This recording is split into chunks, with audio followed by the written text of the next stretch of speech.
Welcome. I'm Brian Lowery, a professor at the Stanford Graduate School of Business, and this is the Leadership for Society webinar, the Race and Power series.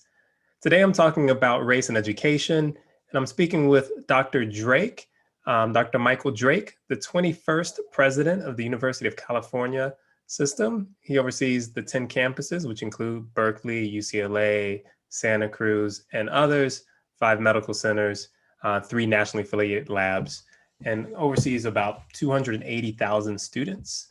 And I'm also speaking with Professor Sean Reardon. He's a Stanford University School of Education professor and the director of the Educational Opportunity Project. We'll put that website in the chat for those of you who are interested. So thank you both for joining us. Good to be here. Great, so let's jump right in. Sean, I'm going to start with you. What's the role of primary education in society? I think it's important to distinguish between the aspirational role of it and the actual role of it. Since the start of public education in the United States, we've thought of education as the great equalizer, the engine of the American dream. It's the path that removes the obstacles of one's birth and makes it possible for any child to do or be anything she wants to be in America. That's the dream. In reality, America is pretty unequal in lots of dimensions, socioeconomically and racially being probably the two dominant dimensions. And while schools in some cases can help overcome some of that inequality, by themselves, they're not sufficiently powerful to overcome it for everyone. The unequal conditions of birth, unequal conditions of the neighborhoods and communities where people grow up with different resources, the structural racism that's still quite present and evident in society, those are really powerful forces. And while schools can in some cases operate against them, not completely. Great, thanks. And Dr. Drake, what's the role of higher education in society?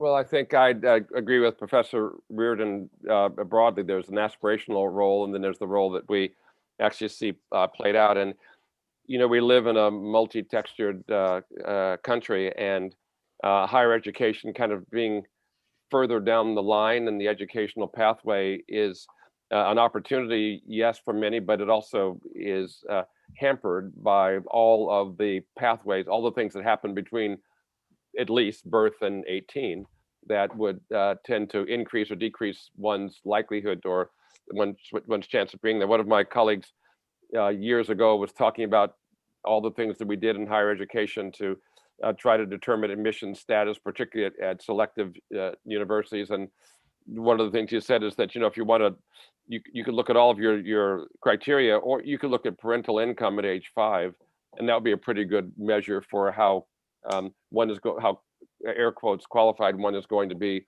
by the time they apply to your college. And so we know that all of those opportunities, those things that affect one's pathway, are critical to people before they get to college. And you know, we think that maybe that the ability and talent are distributed across zip codes relatively equally, but opportunity is really not distributed across zip codes equally. And so then when people make it through that maze and get to the university, they don't come there with necessarily with the same support systems or tools. Just talking recently with one of my colleagues from the community college system here in California, and talking about the future and what he and his students are facing, and thinking about the challenges of being educated in a COVID era. And for the community college students, the overwhelming challenges are the economic challenges that face so many of our fellow citizens, and really don't have to do with things that happen within the walls of the university. So I'd say that that higher education universities are in fact a great pathway forward. They're amazing stories of people who have used higher education to be that bridge between where they started and the middle class and beyond, and they've made a difference for their families for generations after. But it's not a perfect bridge, and it's not divorced from the greater world that we live in. Mm-hmm. I mean, one thing about higher ed in particular that's always struck me is that, at least since I've been thinking about it, it's been talked about more as a prize right? Did you work hard? Did you win this prize? And then if you won the prize, then you have access to all these goods. And that really is an individualistic take on education, but especially for UC systems and other state schools, they're designed to serve a social purpose. So I just wonder how you think about when you said qualified, are people qualified? How do you think about the concept of something like a university as serving a social purpose as opposed to serving just the interests of individuals who have the wherewithal, the good luck, the talent to win the prize, win the golden ticket? Yeah. So let me, I have experience with Stanford, and so let's look at Stanford as that. So I think that that's a true thing for selectives universities, and for sure that's seen as a pathway, a particular pathway forward, and great. My last job before I came back here, I was at the Ohio State University. So much bigger university one, and we also had regional campuses that were open admission. So there you had to be 18. And so the qualification to go to one of our regional campuses was being 18. And then the qualification for transferring or campus change to the main campus was completing a semester or two with passing grades. So it was a pretty broadly open enterprise. And actually, I will say proudly that the university overall was up at about an 87% six-year graduation rate this last year, with this pathway for students from a variety of backgrounds. So if you look at elite, private, very selective, small universities, there's a more challenging pathway there because of capacity, and appreciate that very much. If you look at large public universities, generally they're better pathways, and community colleges and the transfer pathway is, there are not everybody, but a larger fraction of the population would have access to such things. Mm-hmm. And Professor Reardon, I'll come back to you. One of the truisms of America is the belief in constant progress, right? So things are better now than they were in the past, and they're going to be better in the future. But from what we've heard in some past sessions, that hasn't always been true. Well, I don't think we know that, and certainly not in terms of race. So I'm curious, how does racial segregation in education today compare to, say, in the 50s or 60s? Well, segregation today is higher, well, lower than it was in the South in the 50s and 60s. So certainly it took about 14, 15 years after the Brown versus Board of Education decision in 1954 before schools in the South were desegregated really to any extent at all. And so up until about 1968, almost every Black child in the South went to a virtually 100% Black school, and every white child went to a 100% white school. There was almost complete segregation through the 60s in the South. So compared to that standard, yeah, we've made some real progress. But if you look at the rest of the country, and if you look at the trends over the last few decades, that progress that was made is either eroded or stagnated.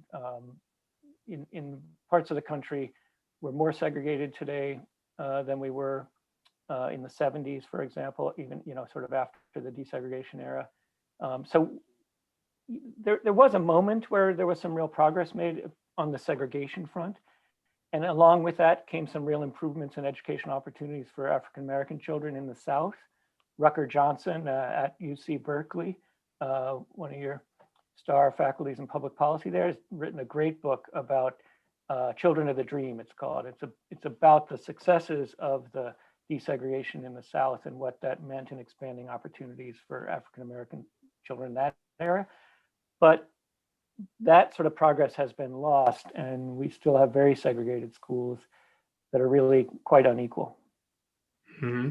And what's the current effect of segregation on educational outcomes? Because you can imagine a world in which, and I've heard this in the Black community a bit, where if you have segregation, but you have everyone, that even people with means and with time and professional backgrounds in the Black community are all going to the same schools, you might actually end up in a better place than if you concentrate, for example, poverty. Like that's an argument that I've heard. So it's not obvious to me that segregation per se is necessarily the problem. So I'm curious about the relationship between segregation and educational outcomes, or differences in educational outcomes? Yeah. Yeah, it's a great question, because in a different world than we live in, without the kind of structural racism and the compounded inequality that kids experience early in their lives and growing up, you could imagine it really wouldn't matter who lived where or who went to school with whom, the color of one's classmates, or why would that matter? But we don't live in that world, and in the world we live in, racial segregation almost always comes along with dramatic economic segregation. We did a study using data on test scores from every single public school in the United States, and we looked at school districts across the country, and looked at those that were more or less segregated by race, and those were more or less segregated by income. And we looked at the size of the achievement gap in those places and whether those achievement gaps grew larger as kids moved through those school systems. And what we found was very clear evidence that achievement gaps are largest and grow the fastest in the most segregated districts in the country, but only when racial segregation is accompanied by economic segregation. In the few cases where racial segregation isn't accompanied by economic differences in school composition, then the achievement gaps are not particularly large and don't grow as kids are in school. So it's not the racial segregation per se that seems related to unequal educational opportunity, but it's the confluence of racial segregation with economic segregation, with the concentration of Black and Latino children in high poverty schools and white and Asian students in lower poverty schools. That's the condition that leads to real unequal opportunity. So in a different world where those things weren't so confounded, I don't think we'd have to worry much about segregation. But because the racial segregation comes along with the economic segregation in most cases, it becomes a real problem. Yeah, and so this kind of takes us back to what we were talking about a little bit ago, which is social mobility. So to what extent should we rely on education for social mobility? Dr. Drake, I'd love to hear your opinion on this. Yeah, yes. Let me say something about the prior, just what Professor Reardon was saying about the socioeconomic status and race. And my background is in, I'm a medical doctor. I did studies in health, etc. And there's so from a biological point of view, race is difficult to define or quantify. It's really racism that you can measure. And in fact, the utility of race per se doesn't seem to mean much except to be racist. I mean, what are you going to use it for except for to separate people? And that separation is to, in fact, have a system that has unequal opportunity and, in fact, holds people down to punish or to prevent opportunity. So we would look at health outcomes, and we'd look at poor outcomes versus wealthy outcomes, and we'd find that yes, wealthier outcomes tended to be better, more resources, but that poor white outcomes were better than non-poor Black outcomes. And we looked at, and the same thing was the case for Latinos in California, and we looked for mixed communities, like what happened in mixed communities, and those were in between. But when you mix the communities, when the communities were predominantly African American and Latino, if that was the mix of the community, there was no such thing as a predominantly African American and Latino community that was not also a poor community. So this separation of people, the segregation by socioeconomic status and race, were really kind of the same thing rather than modifying each other. They really were woven together. And when you were able to get circumstances in which those were not the overriding factors, then you found that the health outcomes, the achievement, all those things really did largely vanish. And I was born before you, I guess, and so I had the opportunity to live in a segregated world that changed. Not in the South, I was in the North, but the world that I was born into was strictly segregated. There were on the margin, there were stores, if you went to the post office or whatever, but our neighborhood, our street, my school, my parents' friends, the people I grew up with, were really strictly segregated until I was a teenager, and so I had the experience of living in those worlds, and one the effect of having your role models be from your own community only doesn't necessarily limit where you can go, and so I had people I looked up to and who helped to guide me forward before I was in a world where there were more opportunities.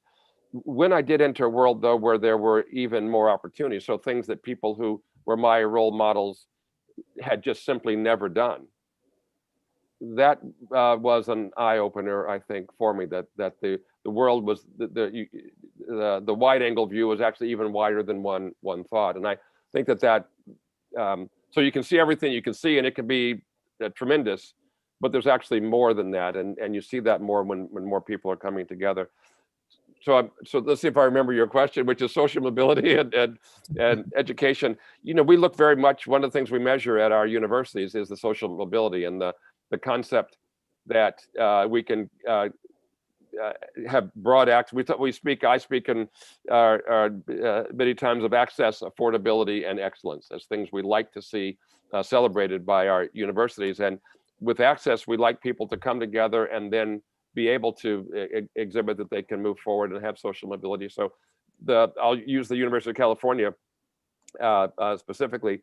We're very pleased that when social mobility measures are used as a ranking of universities, that our campuses tend to do quite well. Multiple studies have had the one or another UC campuses first nationally in this ability to come from a diverse background and to graduate in a timely fashion. So I think that universities can be an avenue of social mobility. I don't think it's the only measure, and maybe not the perfect measure, but I think it's a bridge and a measure of social mobility, and we want to continue to work on that. We think that's a real value to society. Yeah, speaking of the University of California system, I think that people generally assume there's a push to more and more equity. This goes back to the U.S. deep belief in progress, right? But I went to the University of California, Los Angeles, UCLA for my PhD, and just before I got there, Prop 209 passed. Yes. And so for people who don't know, Prop 209 basically eliminated the use of race in decisions that involve public institutions in California, the state of California. And there was a significant drop off after that, if I remember correctly, of students of color.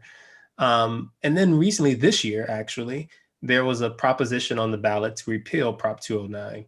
And that proposition, Prop 16, failed, right? So people did not want to repeal that decision. And so I wonder what that says about the state of society, and I'll leave that to you. And how do you think about managing that as you run the one of the biggest university systems in the country and the one in California? You know, my colleagues, my friend and colleague Mark Tessier-Levine, and my other colleagues in university presidents would never use the word "run" as the way to describe what they do. So just to say, I just would say there's some other word, but let me say we work with our colleagues to support excellence. And I appreciate that you're a Bruin. I turned around. I have a wonderful that picture there. You see the frame is from Bruin Kareem Abdul-Jabbar, who sent me a nice jersey to hang up to adorn my office because of our association and the pride that he had in his UCLA experience. So I appreciate the Go Bruins. So Prop 209, the regions, UC regions adopted policies SP1 and SP2 prior to Prop 209, written by Ward Connerly, the regent who was the author of Prop 209. I was the associate dean for admissions at UCSF Medical School at the time, and then debated with Regent Connerly the value of affirmative action in admission. I was correct, and his side won. It's just the way those things go. And what we had to do back then in the 90s was to look at ways that we could affect access and excellence in education without using the affirmative action techniques that had been helpful for us in doing those things in the past. The UCSF Medical School, just for data, had for a few of those years, but just before and just after that, been both the most selective and the most diverse medical school in the country. So the reason I was brought to debate with Regent Conley was to say that diversity did not mean a lack of excellence or a lack of selectivity. You could put the two together and really raise things. And our competitors in that these days would have been Stanford and Harvard and the most selective universities in the country that wish to have diversity. When affirmative action was removed, we had to really deconstruct the race and what race had meant, and look for opportunity, for experience, for commitment to community, and a whole series of other things that we had intended to and wished to attract to our medical schools. But race had worked as a way of sort of collecting those interests, and also as a way to look for equity and fairness and opportunity in the application process. So we had to look further into the opportunities that people had when applying, and really deconstruct into the elements. And so we went from a few elements we looked at back then to 18 elements. The University of California now looks at 14 elements, and it's who you are, where you're from, what you've done, and all those things together are looked at. And it means that this year, prior to Prop 16, we admitted the most diverse class in our history. We had 36% of our first year students were Latino students, more than that was the largest ethnic group was Latino, greater than white or Asian students. And that was the first time that an underrepresented minority group had been our largest group. So we're pleased about that. We also know that this year coming, that we had an increase in applications. We were pleased about that. I mean, the COVID crisis affects things in many ways. We're about 15% up in applications, 21% up in African-American applications, 12% up in Latino applications, actually 5% up in transfer applications. So we still have been able to maintain a connectivity with the applicant pool. Our work now will be to make sure that we can work through that and continue to enhance our diversity as we go forward. Sorry for such a long answer, but it's a real, it's a long issue for us, and we're working on it every day. And I'm going to follow up, and so get an even longer answer here. So that's what you're doing there. I mean, I think it's really a good sign that more people are applying. But I also remember during that time, shortly after Prop 209, it wasn't just how people got in. It was when they came in, did they feel like that was a space for them? Right? So did it feel like this is a place where I belong, that everyone believes I belong here? Can I thrive here? How do you make sure the students who apply and get accepted feel like it's a place for them? You know, it's an ongoing, everyday battle. It's a battle for you at Stanford, without you even saying it to me. It was a battle 50 years ago when I was at Stanford.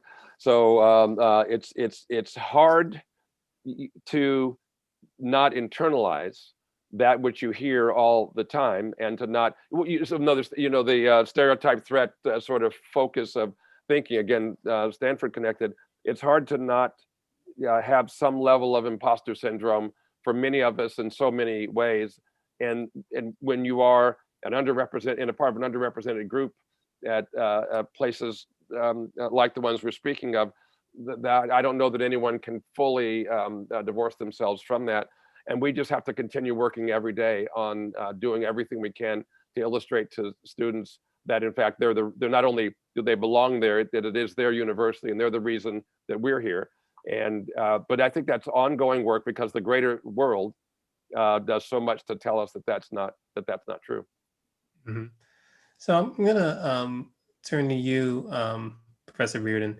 And one of the things that the vote on those propositions suggests to me is a concern by some parents of what I would call concern of fairness, right? So people will say affirmative action doesn't feel fair.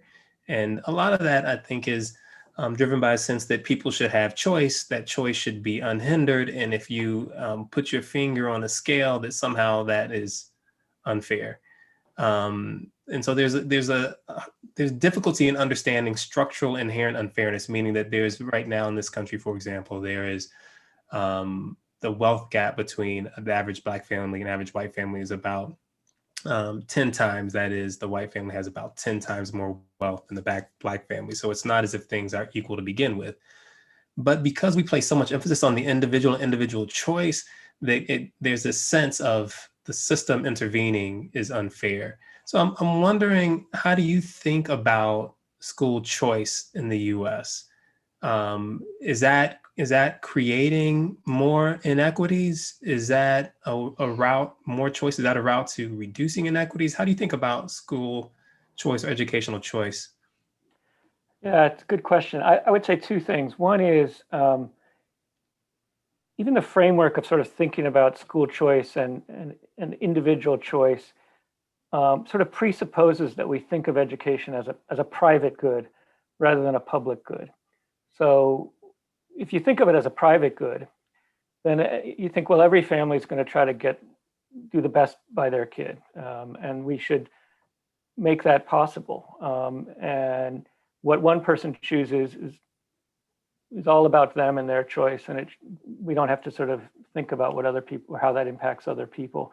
But once you start to think of education as a public good, as a collective good, which in some ways is how education was thought of early on in American society, then you start to think about choice quite differently, or you think about sort of how you allocate educational opportunity differently. The thinking of it as a public good, you think of, well, what is this functioning democratic, just society need? It needs citizens who know how to take other people's perspectives, who understand diverse points of view, who can work cooperatively and collaboratively and have those kinds of experiences. Well, that's a sort of different set of priorities than making sure my child gets the highest math score, on her test, or gets into the school I want her to go to, or something like that. And so once you start to think of it as a collective good, choice doesn't have the same valence, I think. The other thing to think about choice is that choice is great as long as everyone's sort of operating on the same playing field. But when people have different amounts of resources, different access to information and social networks, and the things that, when we choose things, we get a lot of information from people we know, we use our resources to either, buy information in one way or another, sort of, or our social networks to find information. And when you have sort of segregated communities and social networks and great wealth and economic inequality, as you said, then everyone's not operating on the same playing field. It's not possible for everyone to make the same choice. And so the illusion that choice is fair, I think, masks a deeper sort of structural inequality. It lets us tell ourselves that the system is fair when really it's not fair, but it sort of has the form of fairness on top of it that lets us sleep well at night, I think, if you understand what I mean. Yeah, I completely understand what you mean. So we all work at universities, or some of us help manage how they are organized. So I'm going to present a suggestion, and I'm curious what you all think about it. What if there's some minimal level, there's a floor of qualifications that students would have to meet, and then they were randomly assigned to universities. Let's even for now, just in this thought experiment, say public and private, right? So this is not going to happen, but imagine it did. Well, I'm going to suggest one thing that would highlight that would happen there. One thing that people could, I think, reasonably argue about universities is that they produce students aligned with the stature of their reputation, in part because of selection, meaning the highest status schools get to select the students who they have who already have the best chance of being successful, right? So it's not surprising when the schools that have the most prestigious reputation produce the most graduates. If you had random assignment, then those high status institutions would actually have to produce better students without the benefit of selection. So that'd be one consequence. So I'm curious how you think about that as a thought experiment. What would be the downside of that?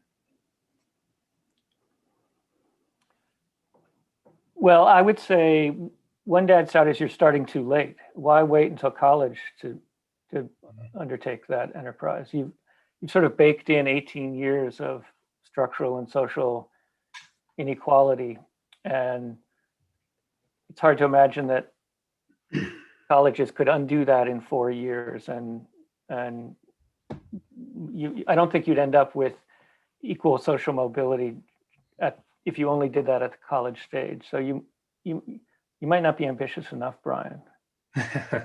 Well, it's hard to move kids around. If you remember, the busing is bad enough. Flying kids around would be almost impossible. So, Dr. Drake, what do you think? Well, a couple things. I have this great faith in the capacity of human beings. You were amazed. I'm not amazed, isn't the word, but gratified by how people can thrive when given opportunities to thrive. And I mentioned, a couple things. In California, we have the community college system, which is more like what you're saying, that you achieve an age that allows you to go to the community college system. Not all community college students transfer or wish to transfer, but if we look at transfer students and their success at extraordinarily competitive institutions, they tend to do quite well. And whereas in high school or whenever they might have been in entirely different spheres, entirely different areas, gosh, when they come together, they do pretty darn well. And so I think that there's that students with broad access, when they come to our more competitive institutions, actually tend to do great. And the data, that your Professor Reardon, you and your colleagues look at a lot, is that students from challenged high schools who go to more competitive colleges graduate at higher rates than when they go to colleges that are not so competitive. I mean, so it's not that selectivity is there, but actually the opportunity that people can take advantage of is quite broad. So I like diversity in socioeconomic status and background. I think it's actually, we found in medical education that it dramatically enhanced the quality of our own educational process to have people from different points of view there having discussions on the wards as we were learning. So rather than saying, gosh, we can select a narrow group of pre-programmed, but don't mean to disparage anyone, but very likely to be successful people, versus a place where we have more diversity, we found that the educational experience was stronger where you had more diversity. And so I like the idea of doing what we can to continue to provide pathways for people to come and to participate in these opportunities. Well, I'm happy that there are people like you are really pushing that, increase that diversity of people who make it into these selective institutions. But it's also the case that as a society, that's not exactly where we are. So this leads me to my my next question, which is, what would you tell the parents of means, people who benefit from some structural advantages, be that race or high SES, that care about equitable education? Like, how should they engage with the education system so that they aren't inadvertently reinforcing the inequities that already exist? So I'll start with you, Professor Reardon. Yeah, I mean, partly, let me go back a little bit to the previous question. I mean, partly my answer was a little bit tongue in cheek, but I do think if you want to sort of substantially address unequal educational opportunity and unequal social mobility, you need to sort of think about changing things early in kids' lives, and maybe even earlier than the elementary and secondary education. I think we need to think about a more progressive tax structure, more of a redistribution of wealth, or policies that lead to that. We need to think about housing policies that don't lead to neighborhoods of highly concentrated poverty that are predominantly African-American or Latino.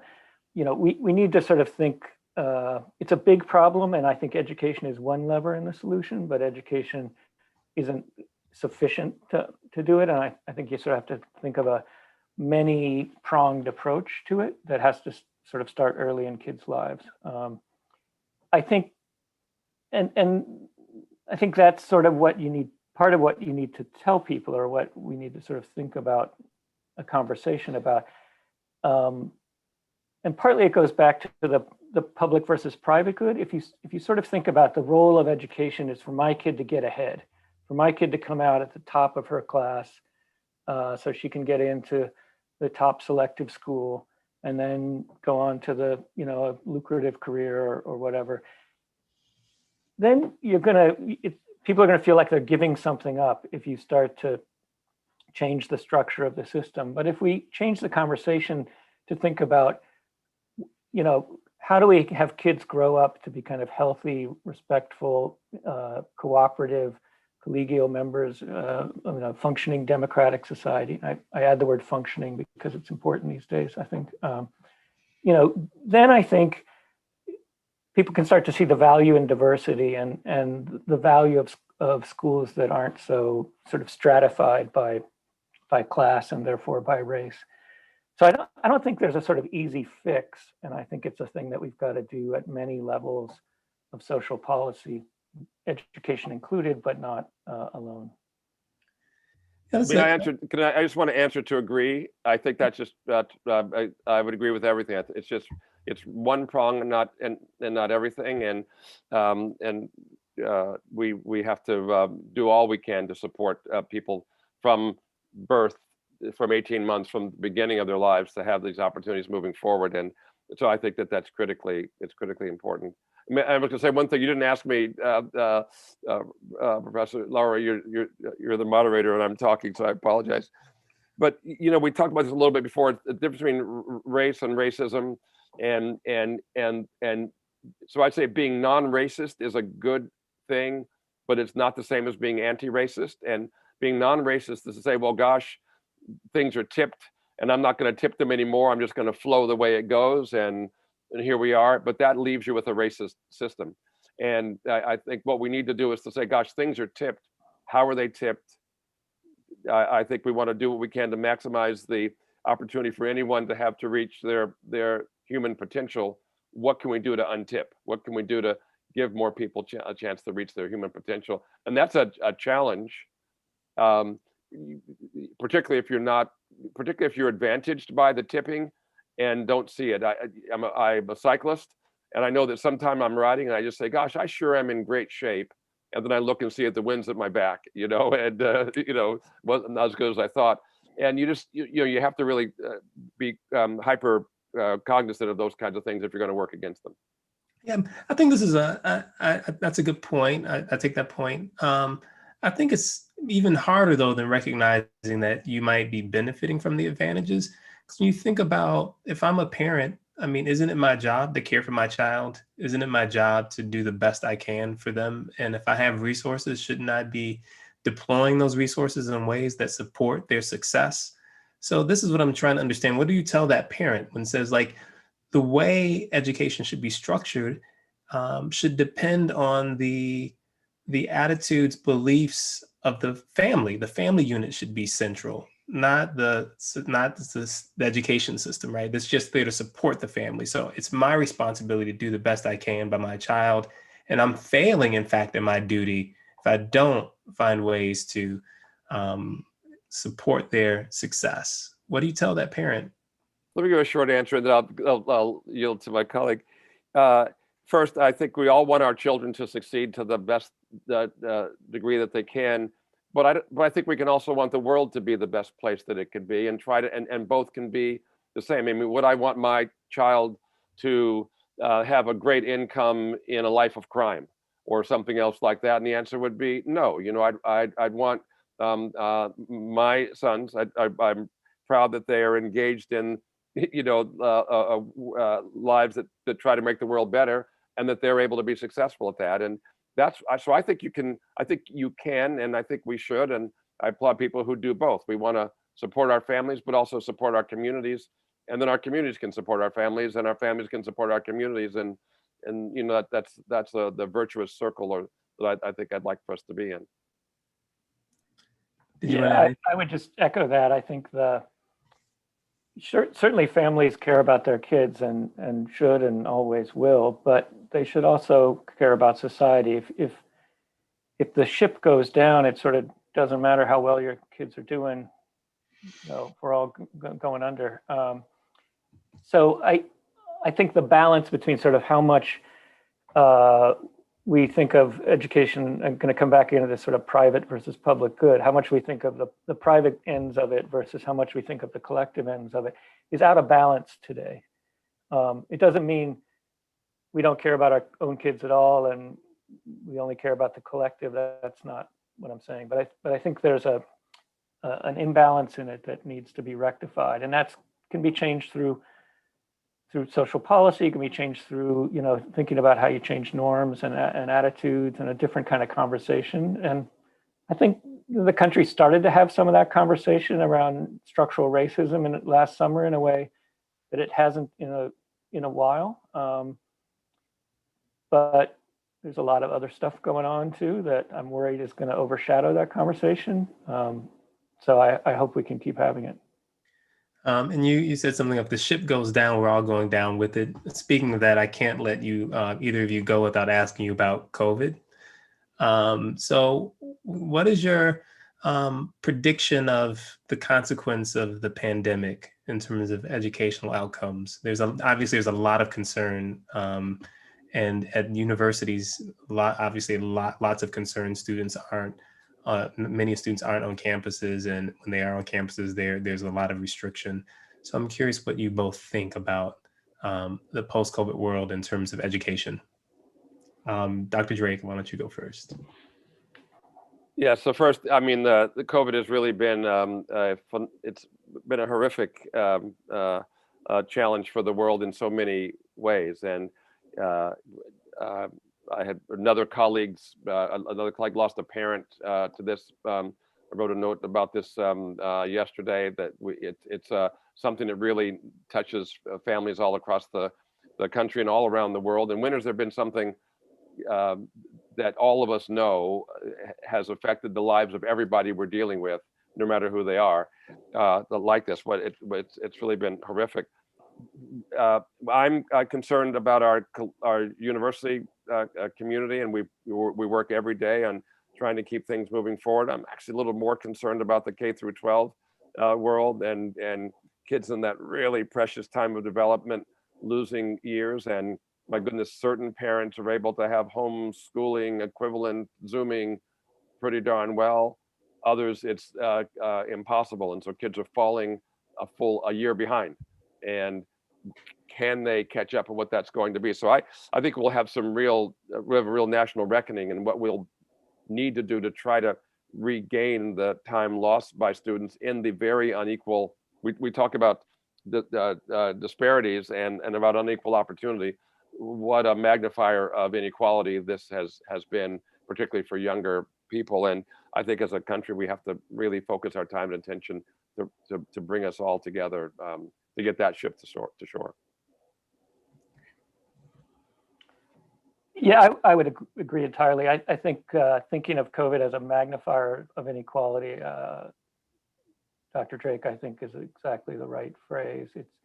We have one national crisis, in terms of our structural and economic racism and inequality, and then that's compounded by the pandemic, which hits different people in different strata of society quite differently because of their differences in resources.